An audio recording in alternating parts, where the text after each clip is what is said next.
Bien, repito, vamos a estar pues entonces atentos unos minutos más a que un compañero se conecte para empezar a resolver preguntas o pues dar algunos alcances, ¿no? Respecto pues a lo que se está trabajando. Buenas, buenas. ¿Alguna pregunta?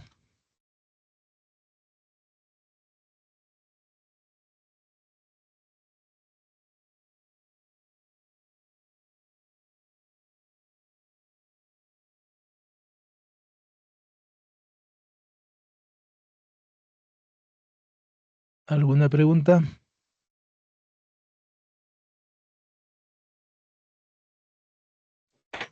¿Podría avanzar con los propuestos, profesor? ¿Perdón? ¿Aló? ¿Podría avanzar con los propuestos? A ver, recordemos, buenas tardes nuevamente, que este es un espacio Buenas de tardes. consultas académicas.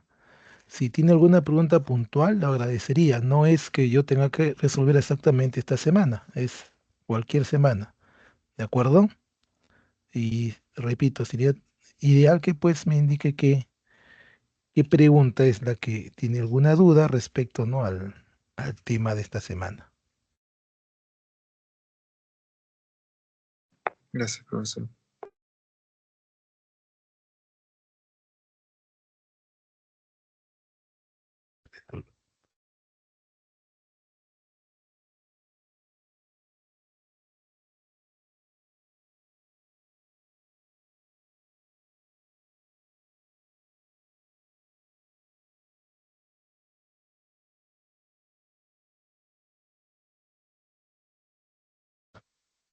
Buenas, buenas,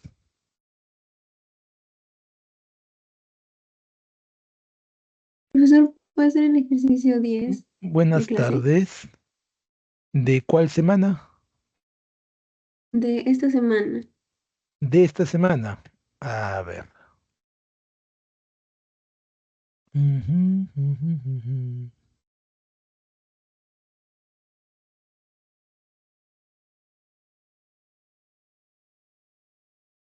El 10 me dices, ¿no?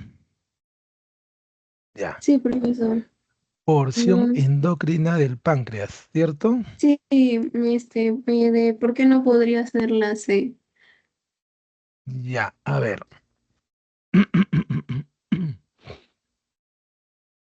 Perdón, un momento, ¿dónde estamos aquí?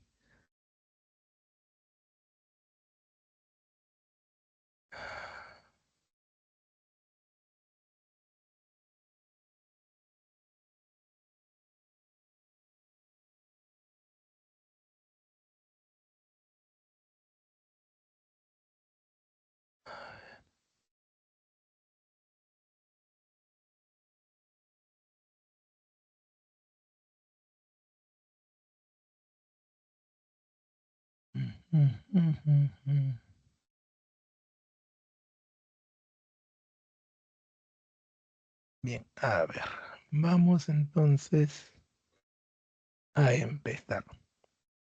Ya, detalle importante. Hablamos entonces de un órgano, una glándula que es pues el páncreas, ¿cierto? Bien. El páncreas, recordemos por favor, el páncreas, ¿ya? Es una glándula, perdón, mixta, es decir, que tiene una porción endocrina y pues también por ahí tendrá una porción o sección exocrina, ¿cierto?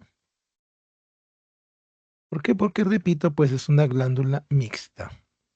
La porción endocrina está formada por los islotes de Langerhans, ¿de acuerdo? Donde aquí fundamentalmente vamos a encontrar dos tipos de células. Las células alfa, que van a formar pues glucagón, y las células beta, que van a formar pues insulina. ¿De acuerdo? Digamos que eso es, o esas son las células más representativas, porque pues obviamente hay otra. ¿De acuerdo? Bien. Ahora,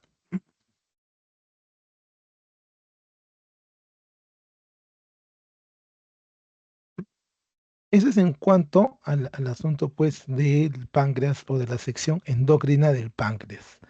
Recordando que tanto glucagón como insulina pues son hormonas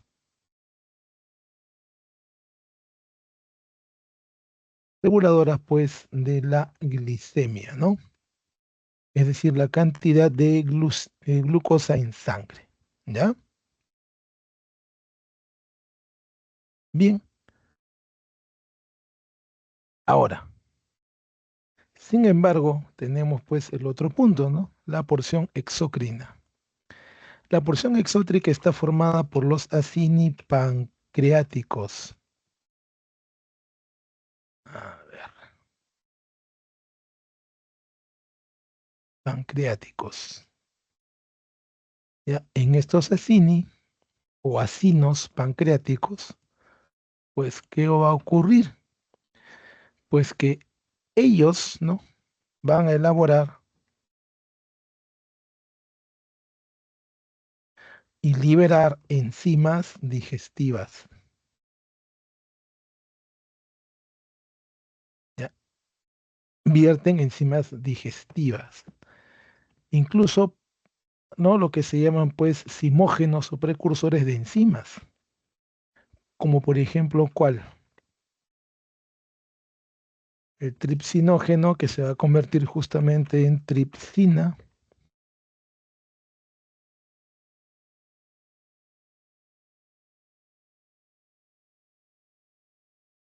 Muy bien, hablamos pues del tripsinógeno, que se convierte en tripsina, el quimiotripsinógeno, que se convierte en quimiotripsina, hablamos la carboxipeptidasa.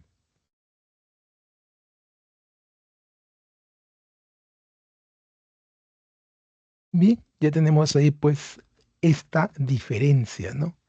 Que es fundamental pues al momento de entender el funcionamiento del sistema endocrino, ¿correcto? Y entonces, como bien decíamos, pues, a ver, ¿por qué no puede ser la C? Y vamos con la respuesta. Son los productos de los acinipancreáticos, estas enzimas llegan al duodeno, que es la primera parte del tubo digestivo del intestino delgado, llegan al duodeno.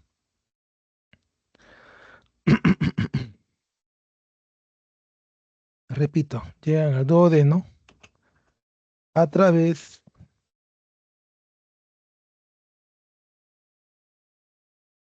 ya repito, pues a través del conducto de Wilson,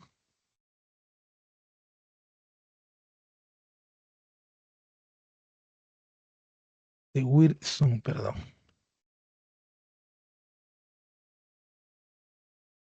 O llamado también conducto pancreático. Entonces, la pregunta claramente hace referencia a la porción endocrina está formada por, y estamos viendo en la respuesta pues que está formada por,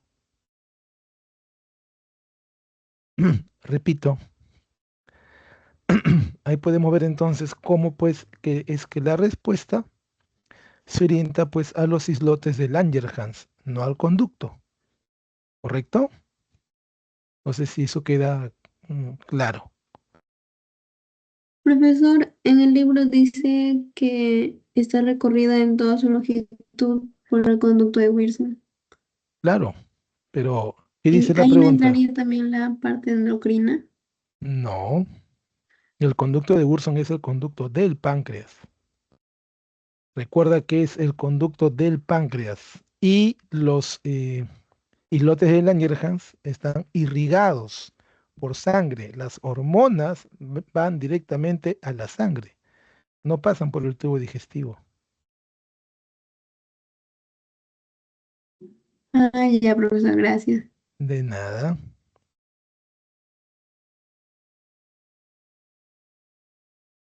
Ah.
Bien, vamos entonces a compartir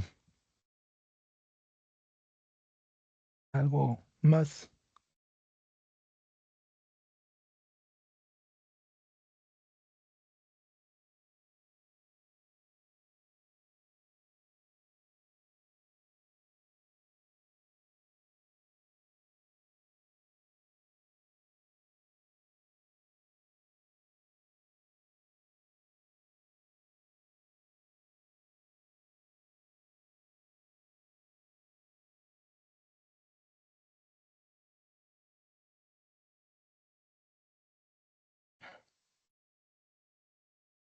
Bien, ¿alguna duda? Vamos a esperar que se conecten algunos otros compañeros más.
Bien, vamos a trabajar. Entonces vamos a revisar algunos conceptos de coordinación química y sistema inmune.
Bien, cuando hablamos entonces pues de coordinación química y sistema inmune, estamos hablando de cómo nuestro cuerpo, ¿no? A través pues obviamente de las células, se conecta con el resto, ¿no? O sea, nuestro encéfalo, por ejemplo, gracias a las neuronas, ¿no? Se va a conectar con el resto del cuerpo, ¿correcto? Y sin embargo, existe pues un hecho determinante, ¿no? ¿Cuál es? Pues que todo tejido está formado por células y estas células, pues deben ser capaces de comunicarse con otras.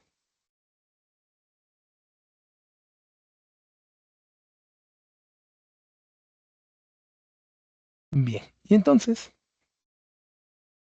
cuando hablamos nosotros de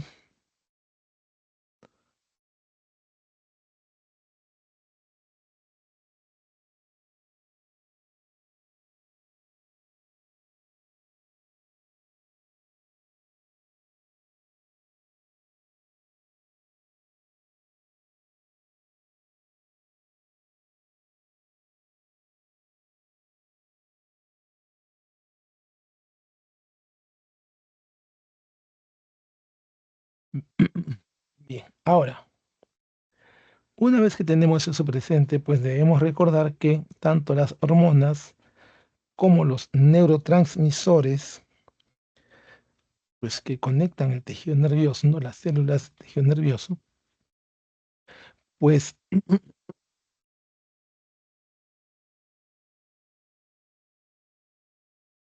perdón. Entonces te decía, cuando hablamos, ¿no? De la comunicación entre células, entonces tenemos que recordar que la célula puede liberar una sustancia y pues otra célula podrá tal vez capturarla, ¿no? Es decir, una célula recibe un estímulo de otra. Ya, eso se llama pues, o esa sustancia que finalmente, pues, se, se conoce de modo general como mensajero, pues puede ser una hormona, ¿correcto?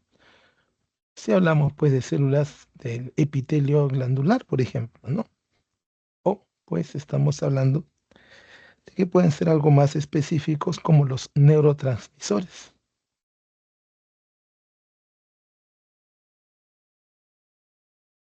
Bien, entonces ahí tenemos pues que existe dos mecanismos, ¿no? Uno donde se emplean hormonas, que es pues el mecanismo químico, correcto.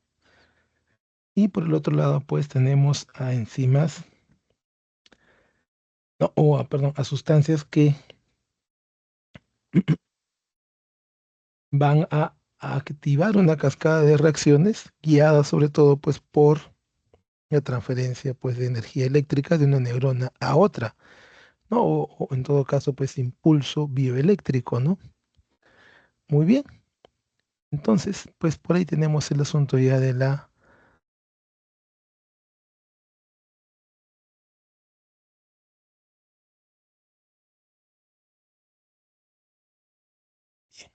A ver,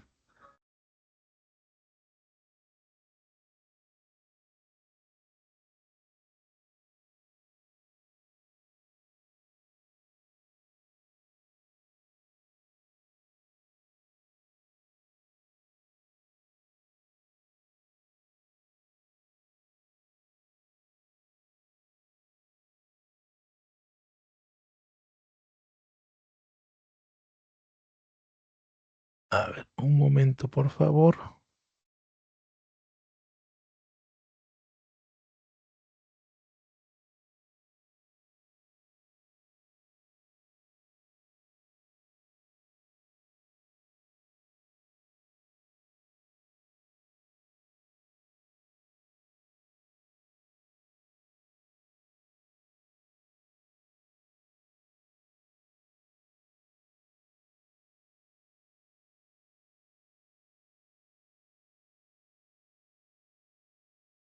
Ujú.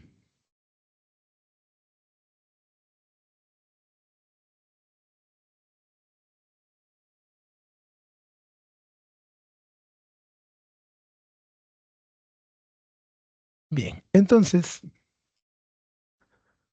vamos a ir avanzando un poquito, pues ahí tenemos hormonas.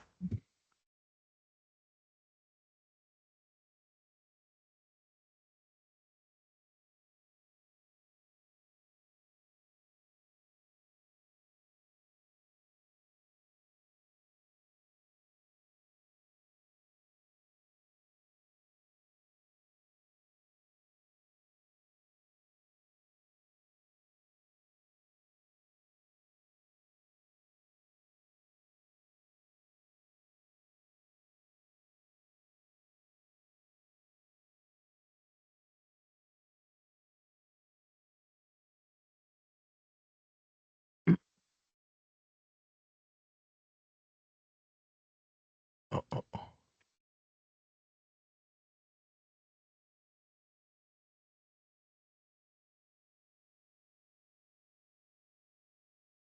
Bien, entonces las hormonas pues pueden ser producidas tanto en animales como en vegetales, ¿de acuerdo? Sin embargo, pues tenemos que recordar, recordar que no van a ser las mismas. O sea, es decir, tienen el mismo nombre o similar, pero son diferentes. ¿De acuerdo? Bien. Y entonces,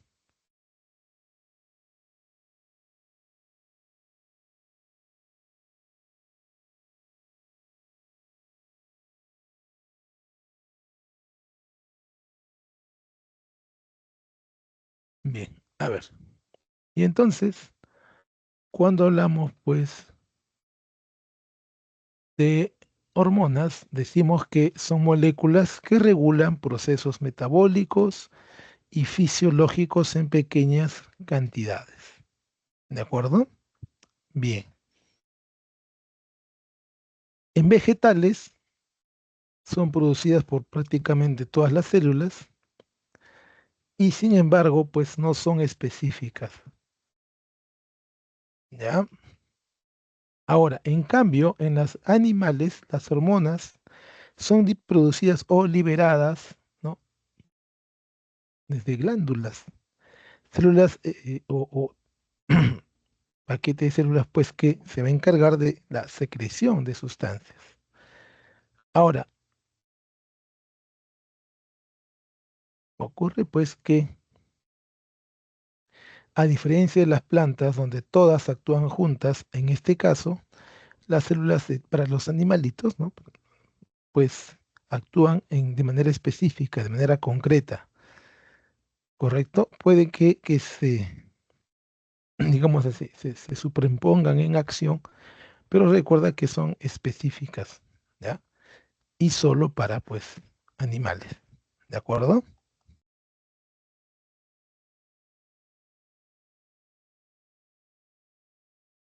Muy bien. Tenemos entonces este asunto de la coordinación química.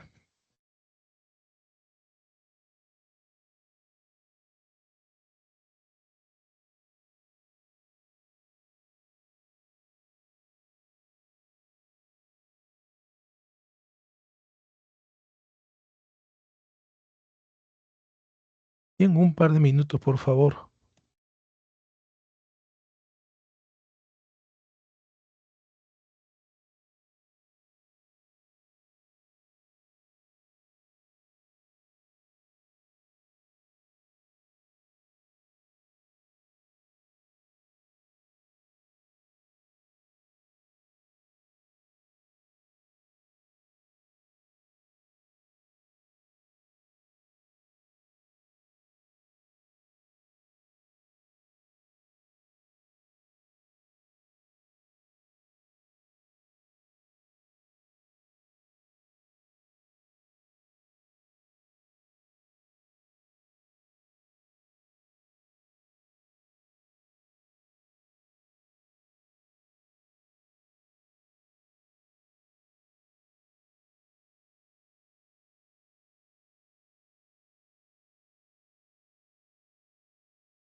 Bien, entonces, como estábamos pues viendo, cuando hablamos de coordinación química en vegetales, ¿ya? Pues vamos a hablar de lo que se llama fitohormonas, ¿no? U hormonas, pues, vegetales.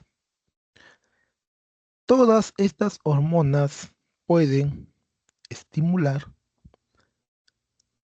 o sea, favorecer un proceso, o también, pues, pueden inhibir,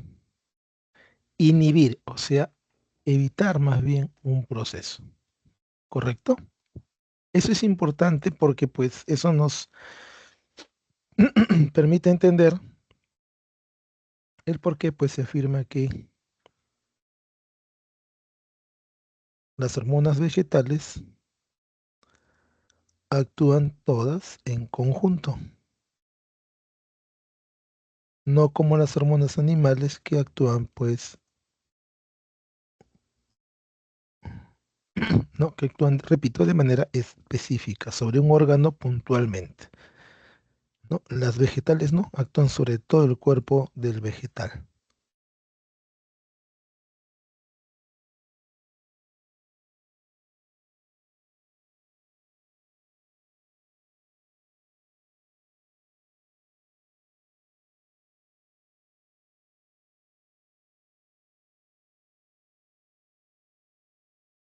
Muy bien, ahora, tenemos entonces, repito, tenemos entonces, en primer lugar,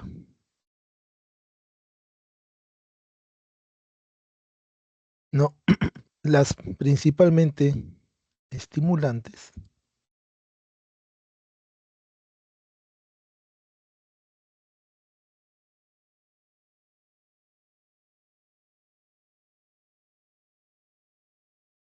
y las otras que son, pues, fundamentalmente inhibidoras.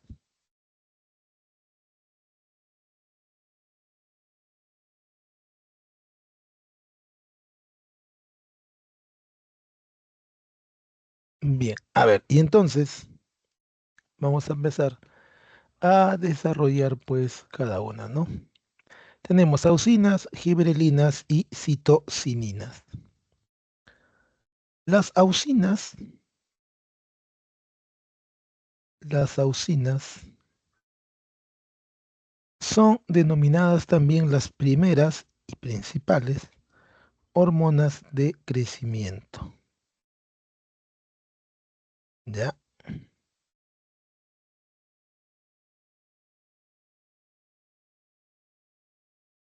Bien, repito, las auxinas son llamadas también, ¿no?, las primeras hormonas de crecimiento. ¿De acuerdo?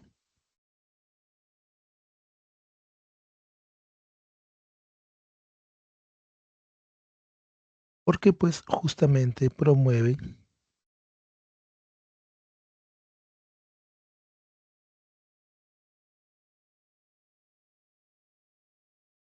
no, promueven, repito, el crecimiento de los extremos o ápices y por tanto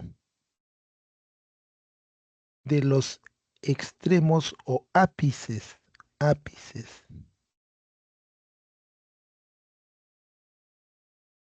Muy bien. Y entonces, como afectan a los extremos, ¿no? Como afectan, repito, los extremos o meristemos primarios,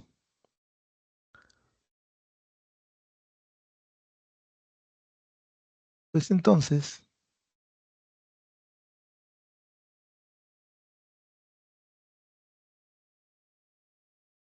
no. Por eso entonces, repito, pues eso se llaman hormonas o las primeras hormonas de crecimiento. Ahora,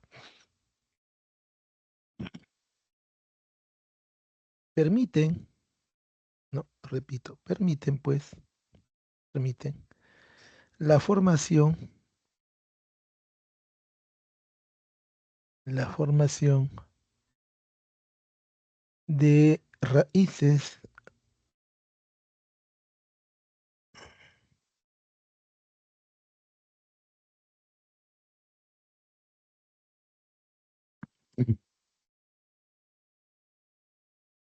repito, estimulan la formación, ¿no?, de raíces secundarias, ¿de acuerdo? Llamadas adventicias, ¿no?, y laterales. Laterales obviamente pues por los lados. Adventicias es porque pues salen, ¿no?, de otras partes de la planta. Por eso se llaman también, ¿no?, adventicias. ¿Ya? Bien.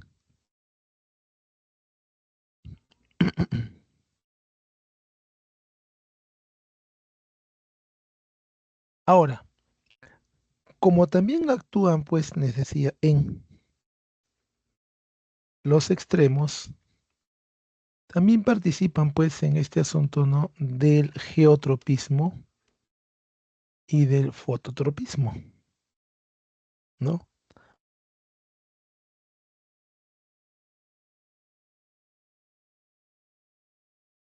Muy bien. Ahora, repito, como están en los extremos, pues, condicionan la respuesta llamada fototropismo, ¿no?, y geotropismo. Fototropismo y geotropismo. Muy bien. Las giberelinas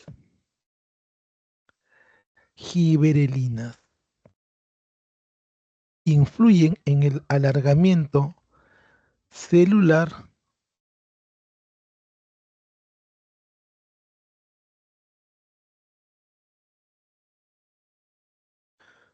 Un momento, por favor.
Así es. Y entonces,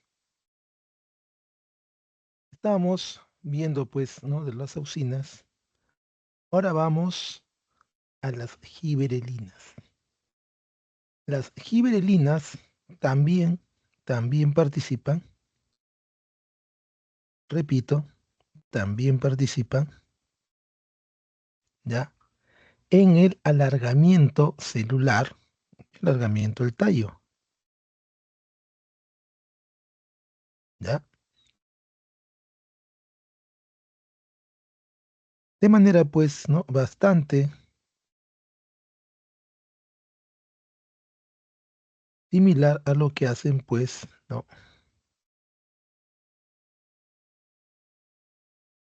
Las auxinas, ¿ya? Sin embargo,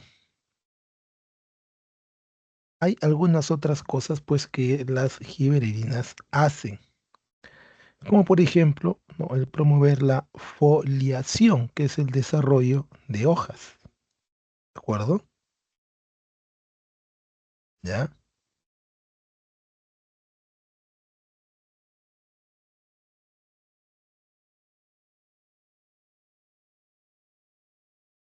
O, por ejemplo, cuando hablamos, ¿no? De la floración, ¿ya? Floración, y hablamos, pues, entonces de la emergencia, ¿no? O sea, la aparición de flores, ¿de acuerdo? Y finalmente, pues, hablamos también, ¿no? De la germinación. Este es un hecho fundamental y aquí paso a explicar, ¿no? Algo particular. Les decía, las hormonas vegetales no actúan solas, ¿ya? Es decir, no tienen la misma especificidad que, pues, ¿no?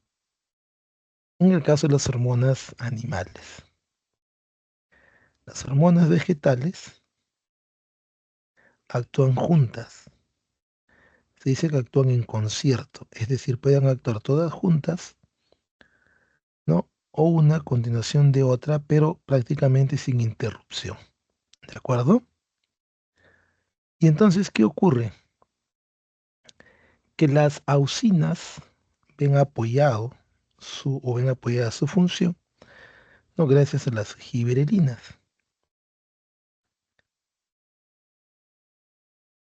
¿ya? Pero además, las citocininas y las giberelinas trabajan juntos no solo para la activación de la semilla, o sea, para que la semilla germine, sino además, ¿no? Para el posterior desarrollo de esta, ¿no? De esta semilla. Y por eso es que vemos las citocininas, ¿no? Favorece el alargamiento de frutos y semillas. ¿De acuerdo?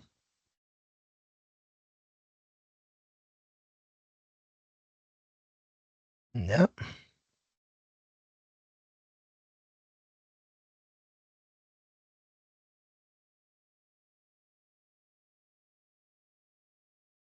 Bien, ahora, en el caso pues de la giberelina, además, la giberelina estimula justamente, ¿ya? Al cambium, ¿de acuerdo? Al cambium, o sea, al meristemo secundario que permite la formación de xilema y floema secundarios. Y gracias a ese estímulo de las giberelinas, las auxinas empiezan pues no a diferenciar los tejidos conductores, xilema y floema, ¿correcto? Entonces ahí todo un asunto de que las hormonas van trabajando juntas, ¿de acuerdo?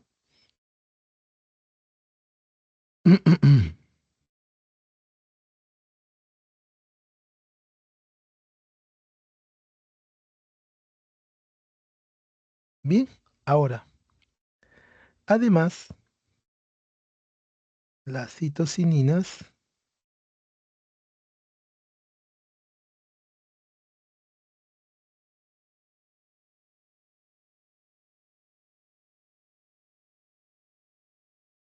bien, y entonces, cuando una hoja se corta, también inhibe, ¿no? Que se vuelva pues amarilla, ¿de acuerdo?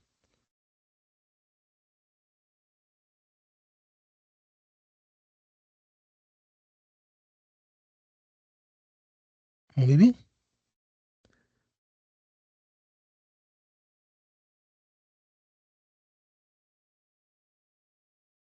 Y pues con esto vamos avanzando ya con las hormonas, ¿no? Estimulantes, principalmente estimulantes. Pero hay otras que principalmente más bien son inhibidoras.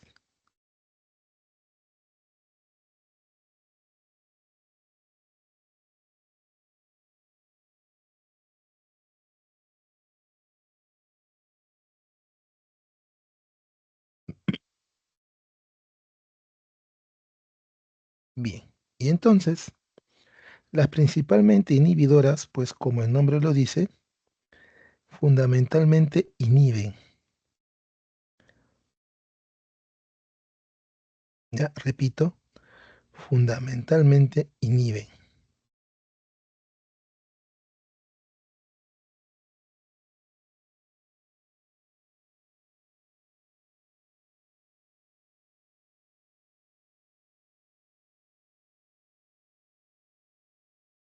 Muy bien.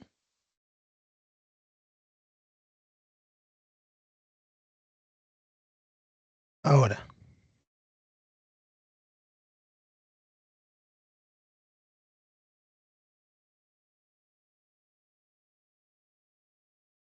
vamos con el ácido abscísico que induce el letargo de yemas y semillas. ¿Qué significa eso? Pues eso significa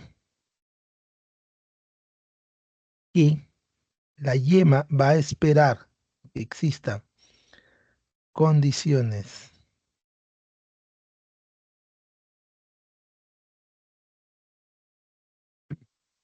repito, que existan pues condiciones para que la yema germine, o perdón, la yema se abra y la semilla pues pueda germinar, ¿de acuerdo? También pues cuando ya el fruto, o la hoja sobre todo, ¿no?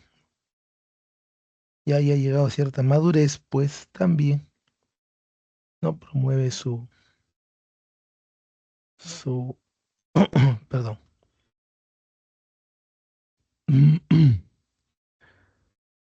promueve, te decía, pues, ¿no? La caída, ¿no? Cuando el fruto, pues, y las hojas, ya estén bastante maduros, ¿de acuerdo? Además, también se llama hormona del estrés, pues, por una razón, ¿no?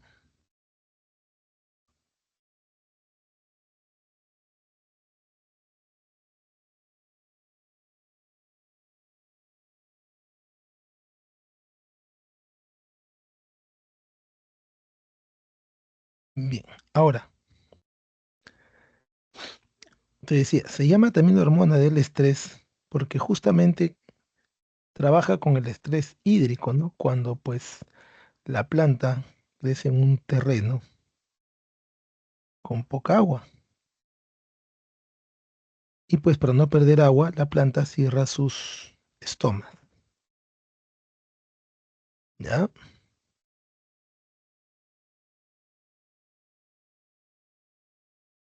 Y eso está regulado pues por el ácido abscísico.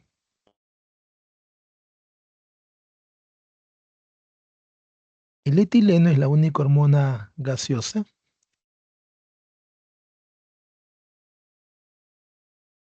¿ya? La única pues hormona gaseosa, repito, que acelera la maduración de frutos, ¿ya?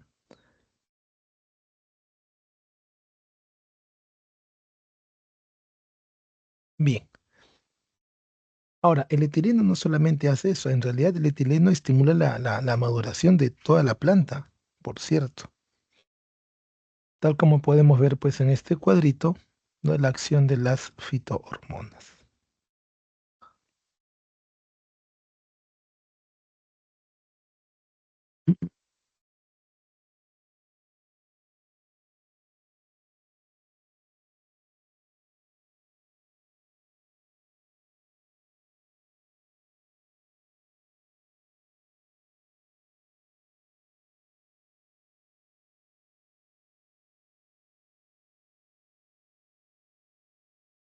Un momento, por favor.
Aló, buenas, escucho las preguntas.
¿Alguna pregunta?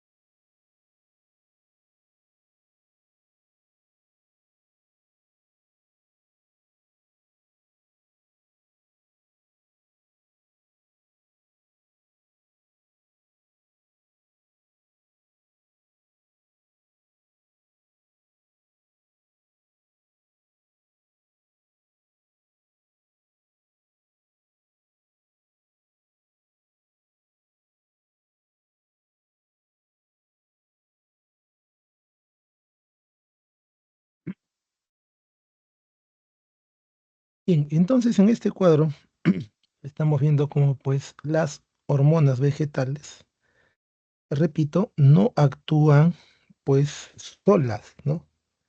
Actúan junto con otras hormonas, de manera pues a veces simultánea o casi simultánea. ¿De acuerdo? Eso es importante porque pues justamente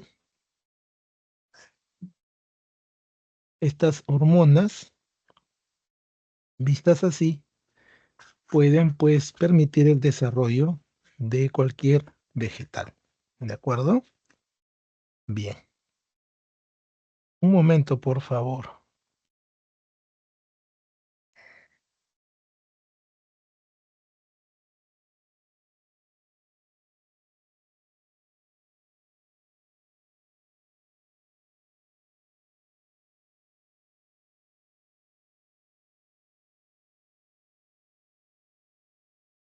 Bien, entonces hemos visto pues un poco de las hormonas vegetales.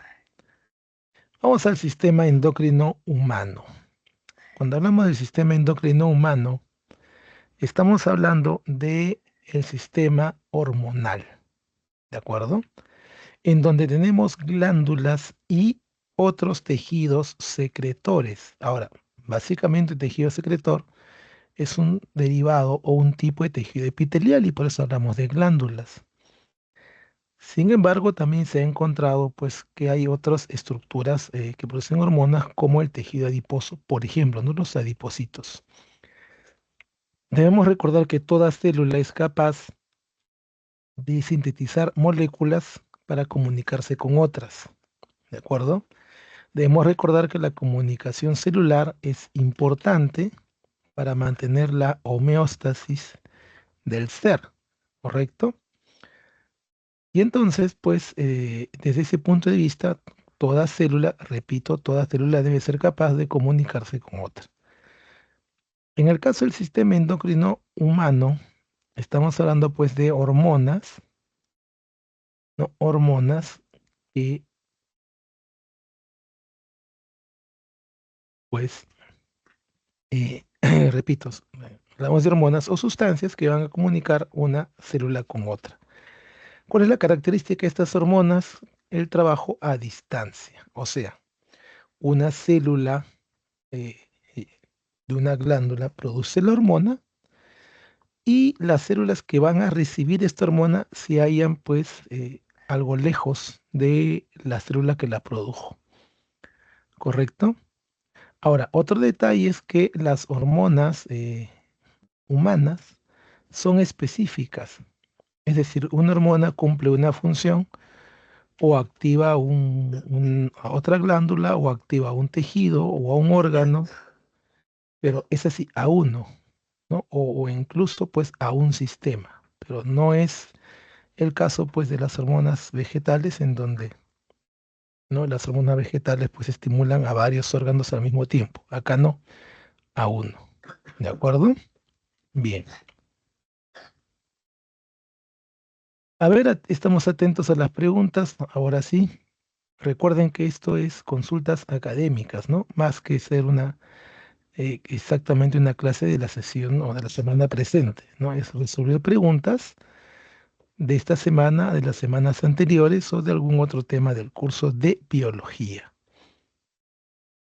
A ver, ¿hay preguntas hasta ahí?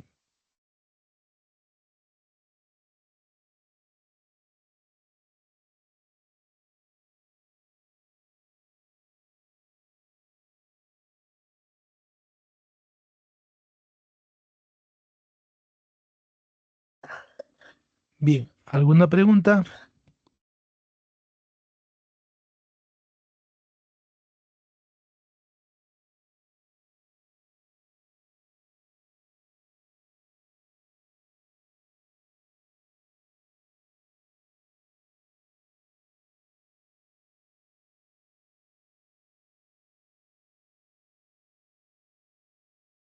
Bien, entonces estamos hablando pues de las hormonas desde el sistema endocrino humano.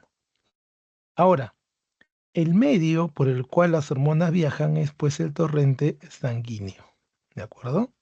¿De dónde? De la célula productora que está en una glándula normalmente hasta la célula diana o célula pues específica que contiene o que presenta pues estos receptores específicos para una hormona. Es decir, las células para poder recibir a la hormona deben presentar receptores para dicha hormona, si no, no van a poder recibirla.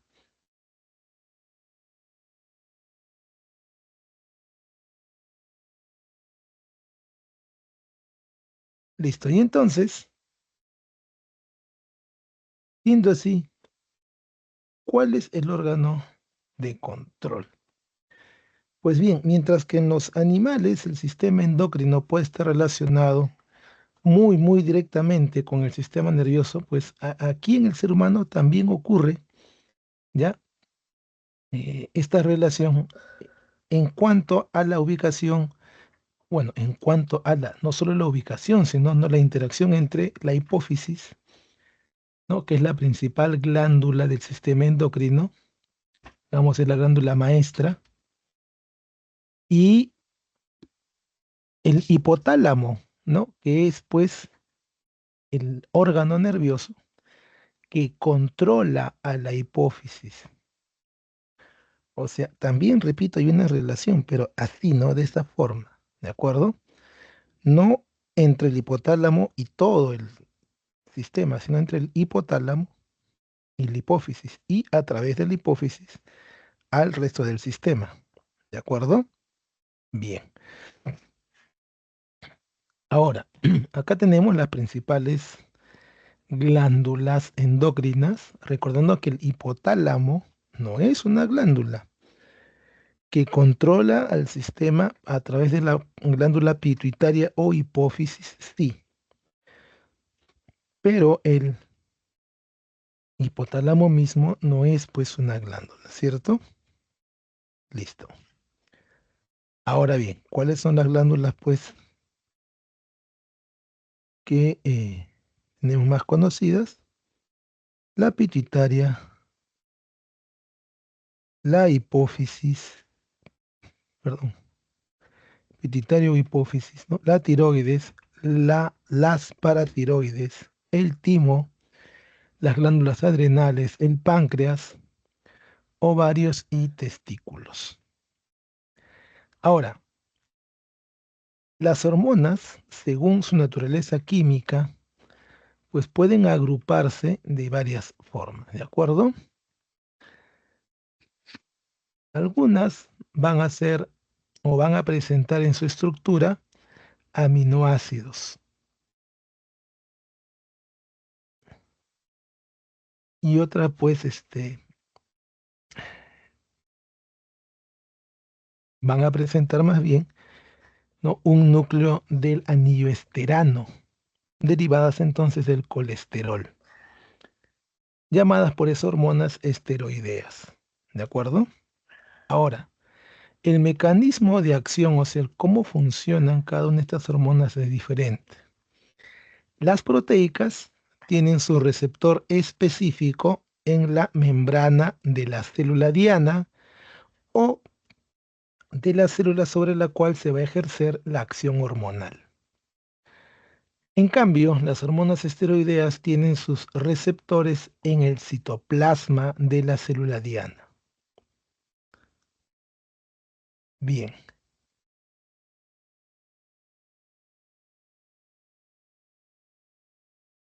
Ahora, una hormona proteica, entonces, fijémonos acá, llega, se acopla con su receptor, se acopla con su receptor y de manera inmediata se activa una enzima llamada adenilato ciclasa. Esta enzima adenilato ciclasa convierte al ATP en AMP cíclico.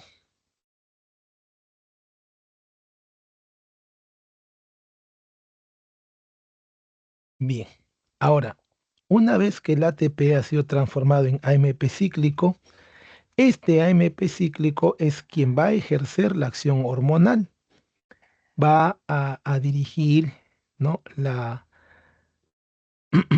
Va a afectar, perdón, a las proteínas llamadas quinasas, que son las que controlan las reacciones metabólicas, ¿correcto? Y además, puede llegar a interactuar con las enzimas, ¿no? Que pues eh, trabajan, ¿no? Con la reparación del ADN o con la replicación del ADN. Entonces su impacto pues puede ser, ¿no? Digamos así, su impacto es profundo en ese sentido, ¿no? Es a nivel de todo el metabolismo, ¿de acuerdo? Pero, pero, pero, ¿en qué se diferencian de las hormonas esteroideas? Pues las esteroideas, además de tener su receptor en el citosol, estas directamente actúan en el ADN, directamente, ¿ya? El actor en el ADN, pues activan o desactivan genes, ¿correcto? Y al hacerlo, lo que hacen es, pues, no permitir formar,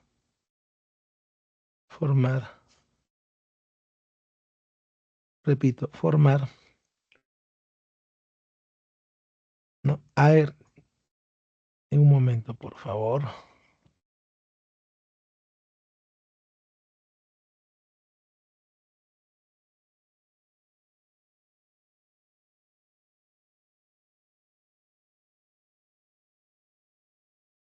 Entonces,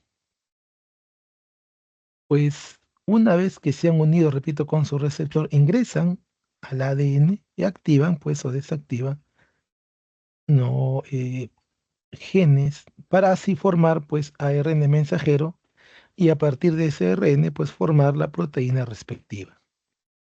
¿De acuerdo? Ejemplos, pues, de hormonas proteicas, la oxitocina, ¿no? La tiroxina, ¿ya? La insulina, la luteinizante, ejemplo de hormonas esteroideas.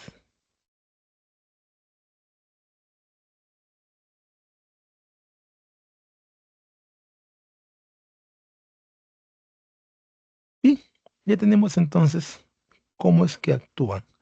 Ejemplo de hormona esteroidea, pues hablamos de la aldosterona, el cortisol, ¿correcto? Entre otras. Muy bien, vamos al eje hipotálamo-hipófisis.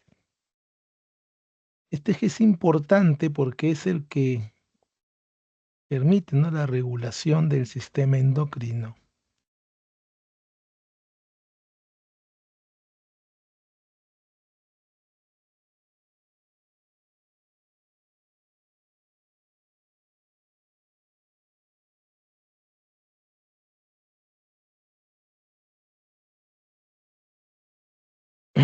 Bien, ¿alguna pregunta antes de continuar?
Bien, cuando hablamos entonces del eje hipotálamo-hipófisis, hablamos de que el hipotálamo va a presentar pues lo que se denomina núcleos grises en número de 10.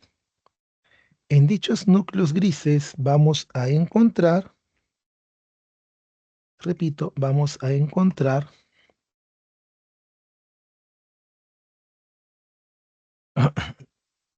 neuronas, ¿no? Somas neuronales, ¿de acuerdo? Bien, estos somas neuronales pues van a constituir lo que denominamos núcleos grises,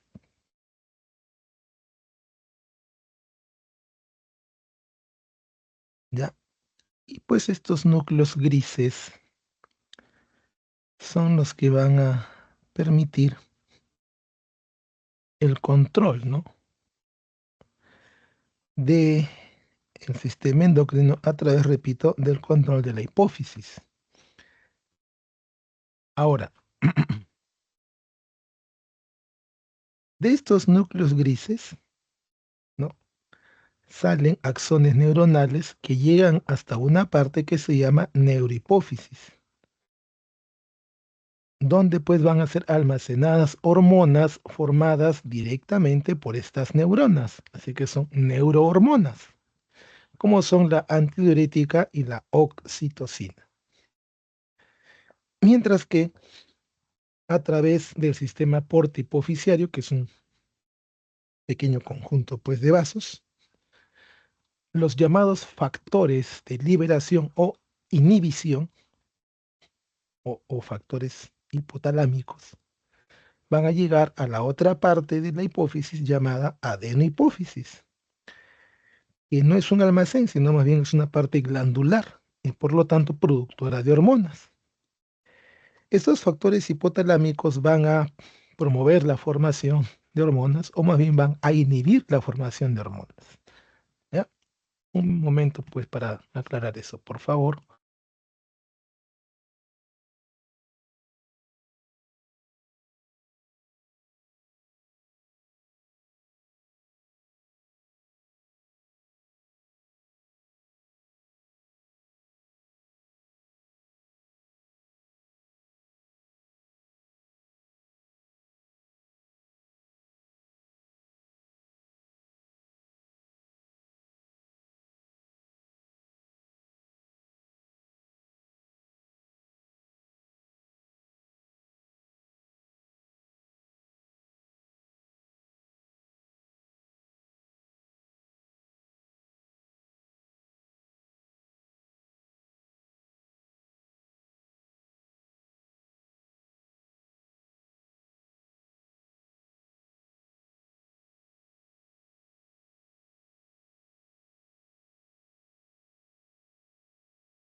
Bien, gracias. Entonces, estábamos pues en esto, ¿no? Ahora, el lóbulo posterior de la hipófisis o neurohipófisis va a almacenar pues, ¿no? Lo que llamamos, lo que ya habíamos mencionado, la las hormonas oxitocina y antidiurética, ¿correcto? La oxitocina tiene pues por función permitir, permitir la contracción o estimular la contracción de músculo liso. Ya hablamos de las células mioepiteliales de las glándulas mamarias, se van a contraer pues para la eyección o salida de leche, lo que pues va a servir para que el bebé pueda lactar. Mientras que si esta misma hormona llega pues al útero, va a permitir la contracción uterina que facilita la salida del bebé. ¿De acuerdo? Bien. Luego tenemos la antidiurética. La antidiurética es una hormona pues que al llegar a los riñones llega específicamente a una zona llamada tubo colector, ¿no? O tubos colectores, que están pues al final de cada nefrón, ¿no? Haciendo lo que el nombre le dice, pues no colectando el ultrafiltrado u orina. Ahora bien,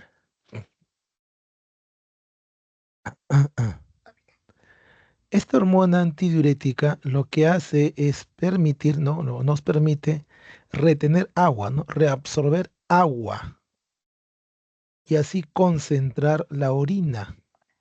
Entonces la orina sale concentrada, con poca agua, ¿de acuerdo? Esto pues nos permite, repito, mantener la homeostasis del agua, es decir, mantener siempre de manera constante la concentración de agua en nuestro cuerpo. Bueno, eso es a través pues, ¿no? de la formación de la orina, porque no solamente se controla o se reduce la pérdida de agua a través pues, ¿no? de la reabsorción. Hay varios otros mecanismos complementarios, ¿de acuerdo? Pero el punto, pues, es que en todo caso incrementa, ¿no? La reabsorción, pues, ¿no? de agua. ¿De acuerdo? Bien.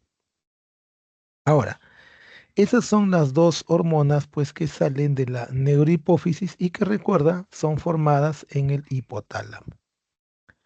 ¿Sí? Muy bien. Vamos ahora con el otro lado.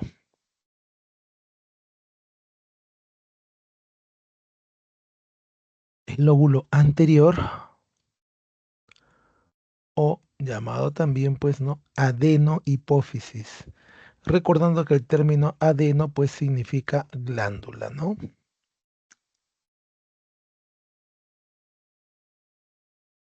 Bien, pues a ver.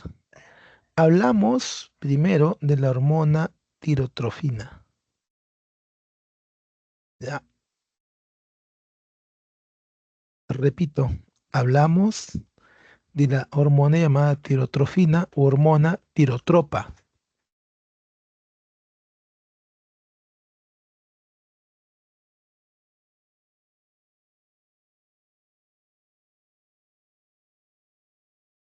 Bien, la hormona tirotropa o tirotropina estimula a la glándula tiroides para que esta glándula tiroides pues pueda trabajar, pueda producir su hormona. ¿De acuerdo? Estimula, repito, a la glándula tiroides a que pueda producir, elaborar su propia hormona. Muy bien. Ahora, siendo así entonces, el hecho de que esta hormona tirotropa no se forme, por ejemplo, se forme en poca cantidad, afectará la funcionalidad de la glándula tiroides. ¿De acuerdo? Muy bien. Luego tenemos la adrenocorticotrofina, ACTH.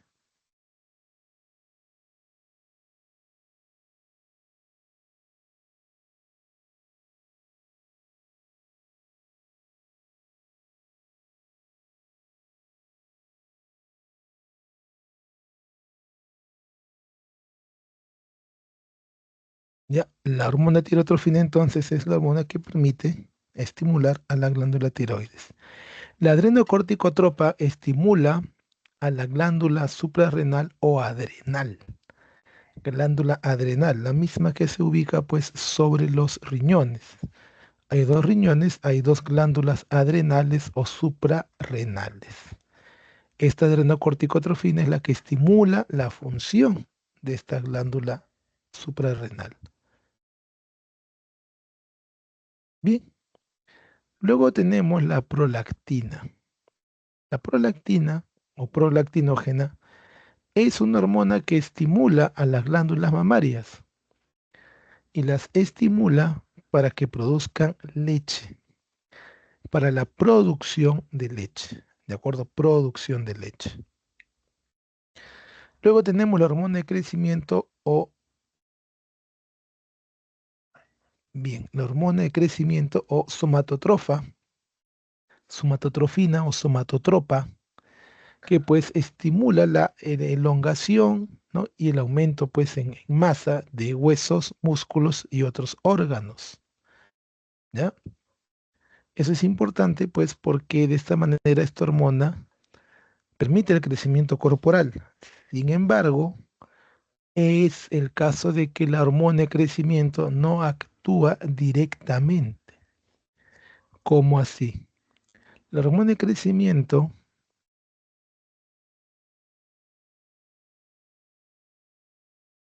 la hormona de crecimiento te decía,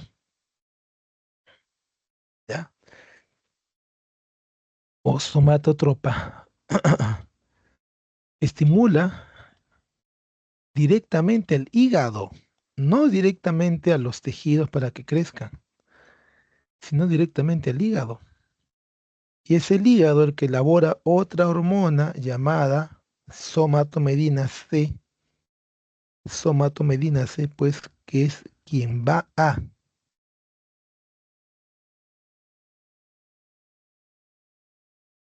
¿no? Se decía quien va pues a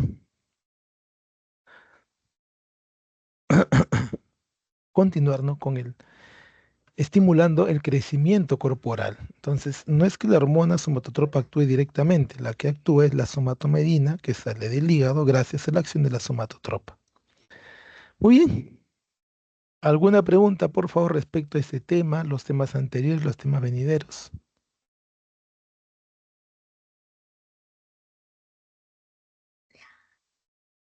Bien, ¿alguna pregunta hasta ahí? Buenas tardes, profesor. Buenas tardes. Profesor, ¿me puede ayudar con una pregunta que tengo sobre examen de la pre? Claro, te escucho. Ahorita envío al chat, profesor. Ya, ya, no hay problema, acá lo veo.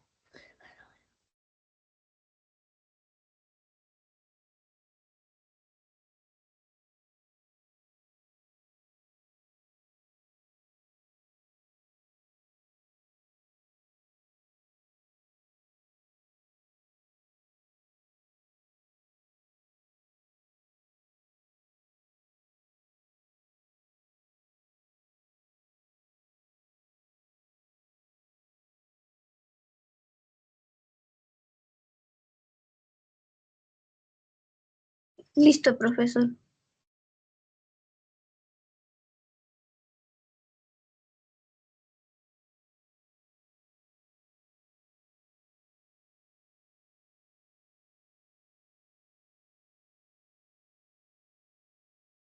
Y justo acabo de verlo, un momento, por favor. A ver.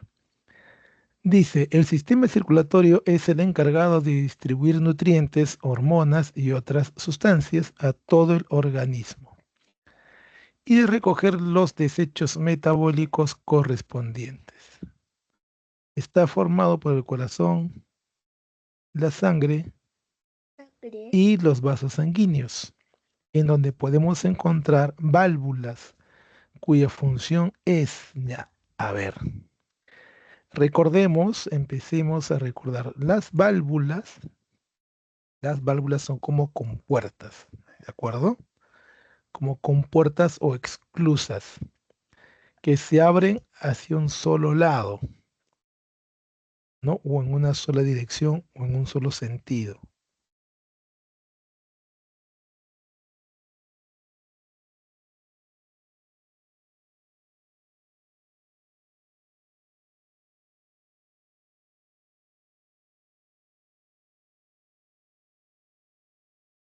Y entonces, si las válvulas son como compuertas que dejan pasar un fluido, en este caso, pues la sangre, de un lugar a otro, de un lugar a otro,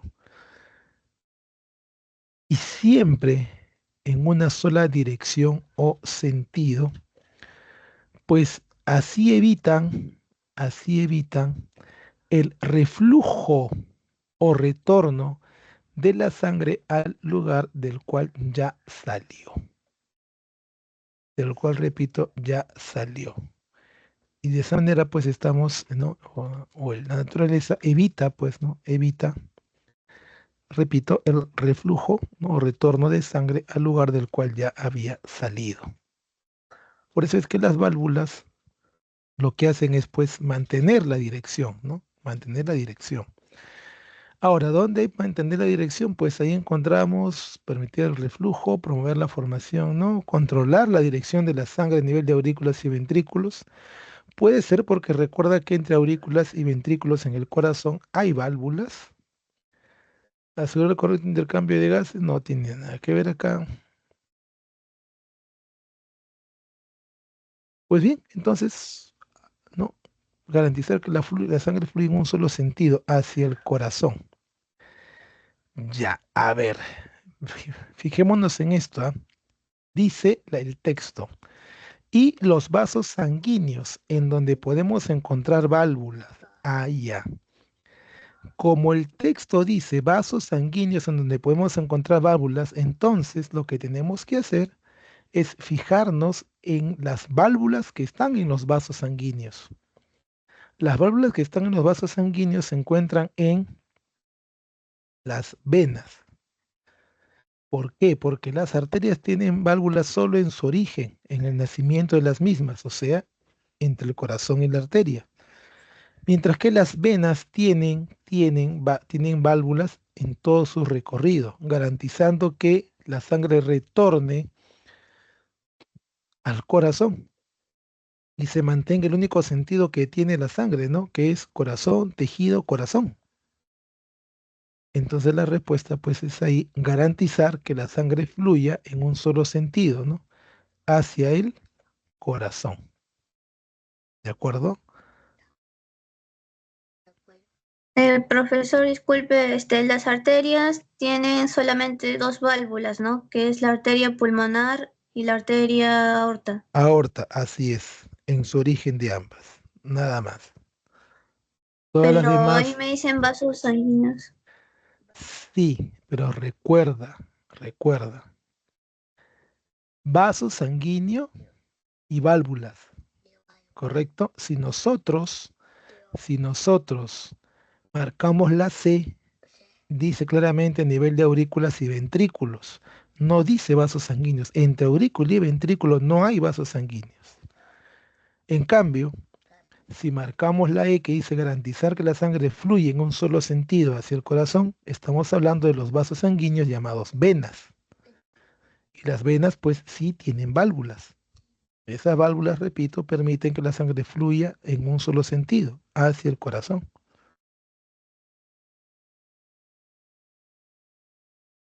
Y esas venas, esas válvulas de las venas, ¿cuáles son? Disculpe. Esas válvulas se llaman válvulas gemelas, están en todo el recorrido.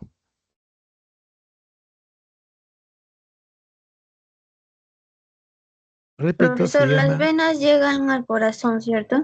claro, retornan al corazón, salen de los capilares y llegan al corazón. Sí, profesor, sí me quedó claro. Gracias. Ya, de nada, gracias a ti por preguntar.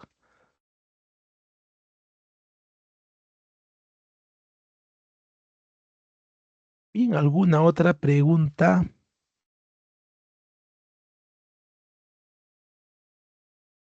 Profesor, disculpe nuevamente por la pregunta.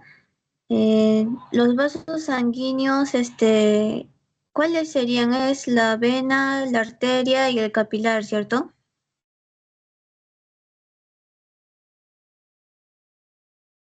Correcto, correcto, así es, arteria, vena y capilar. Esos son los vasos sanguíneos. Y esos vasos sanguíneos se están refiriendo a... Tienen válvulas, ¿cierto? Disculpe. Claro, tienen válvulas, excepto los capilares.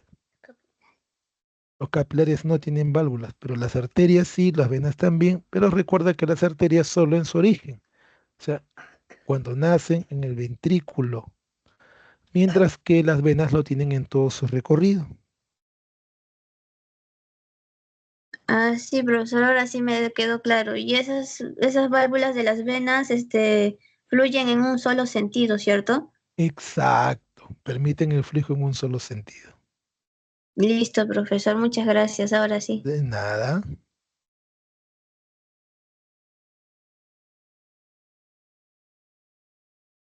Bien, ¿alguna otra pregunta?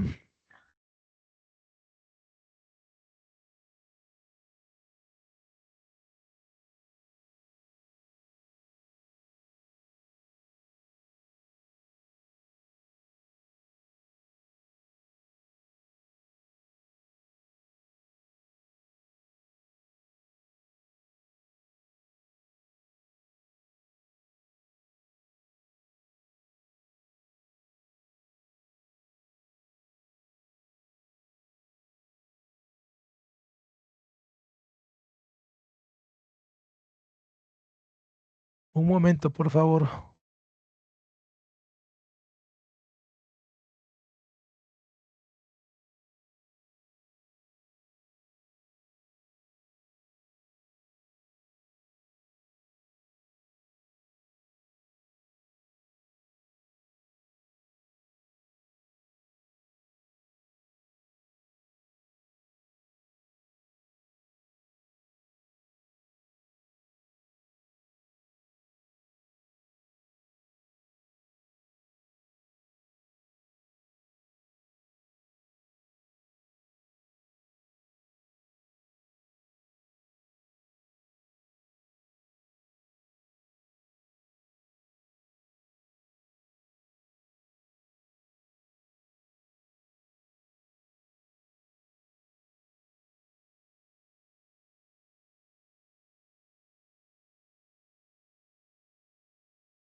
Bien, vamos a continuar entonces.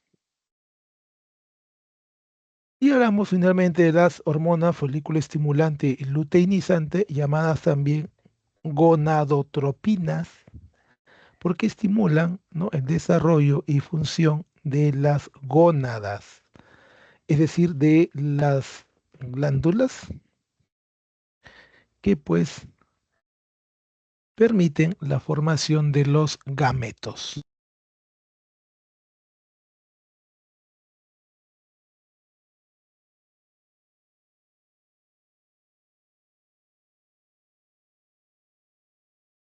Bien, y entonces las gonadotropinas, pues como el nombre lo indica, estimulan a las gónadas. ¿De acuerdo? Muy bien.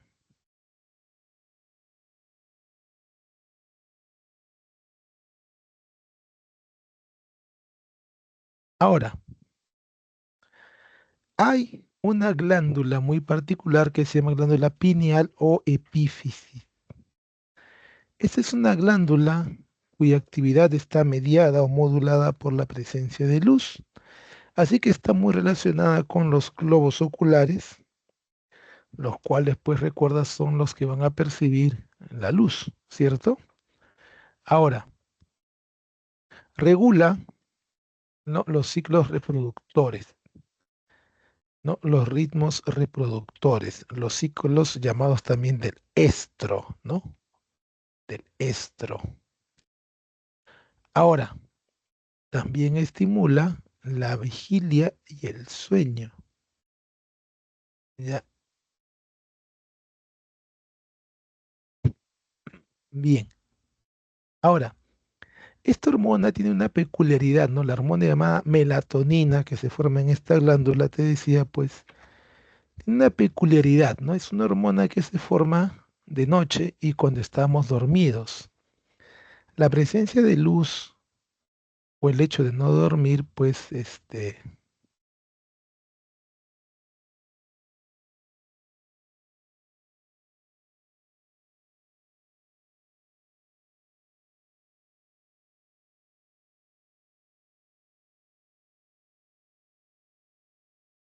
bien.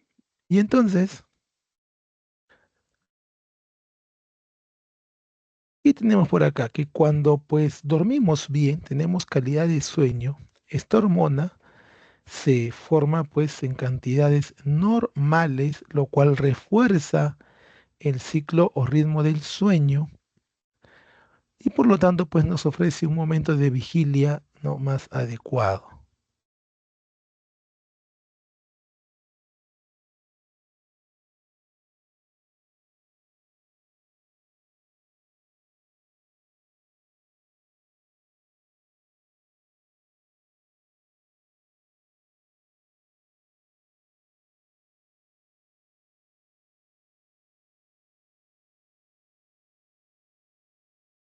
Bien, ahora, el hecho de dormir bien y formar esta hormona también estimula al bienestar del sistema inmune, lo fortalece,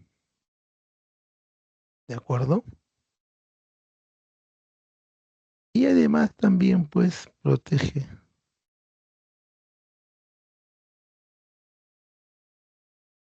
¿no? Decía, al mismo tiempo pues protege, ¿no?, del estrés.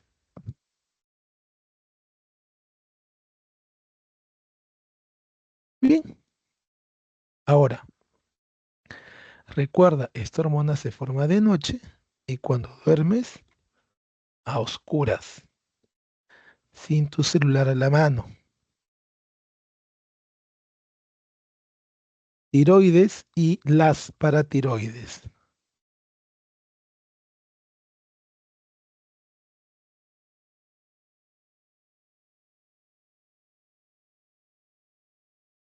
Bueno, en fin, vamos entonces a ver la glándula tiroides que se encuentra pues cerca del cartílago del mismo nombre y pues, produce dos hormonas importantísimas, ¿no?, la tiroxina y la calcitonina.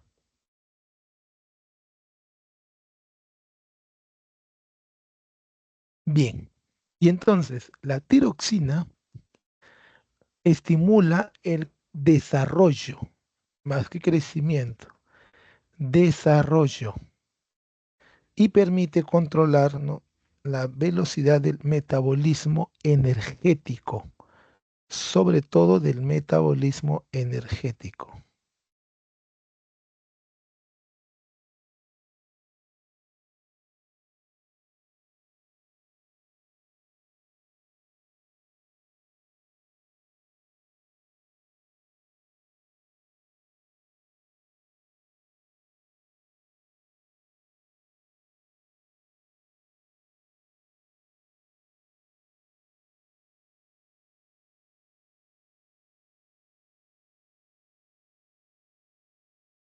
Bien, ahora, la calcitonina, la calcitonina lo que hace es trabajar pues con el calcio, como el nombre lo indica. Pero ¿qué es lo que hace? Pues esta hormona, la calcitonina, llega a la sangre, ya vamos a ponerlo en términos coloquiales, recolecta la glucosa Perdón que esté helado. Bien, disculpen. Recolecta el calcio, perdón, recolecta el calcio y pues lo lleva hasta no, los huesos, donde los va a depositar. De esta manera se reduce significativamente la cantidad pues de calcio, no, fuera pues, no, de la célula, o sea, en la sangre. ¿Ya?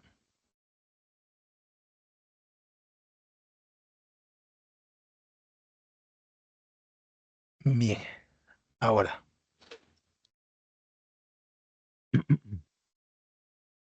Tenemos entonces dos. La paratiroide o las paratiroides son cuatro, ¿no? Glandulitas pequeñas que pues se ubican sobre la tiroides.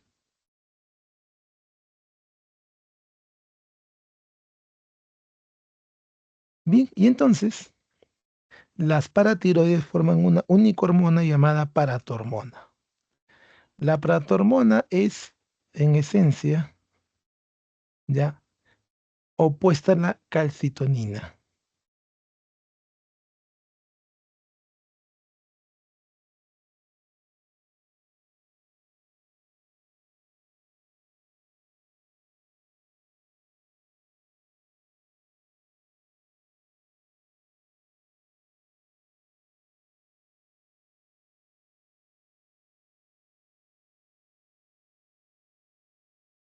Muy bien.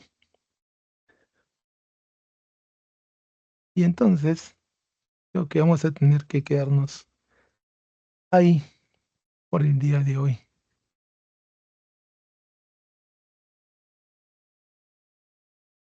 Ya siendo pues no las 6 y la hora pues de terminar ha llegado. ¿Sí? Muchas gracias más bien por su tiempo, por su paciencia. Nos estamos viendo en la siguiente sesión. Hasta luego.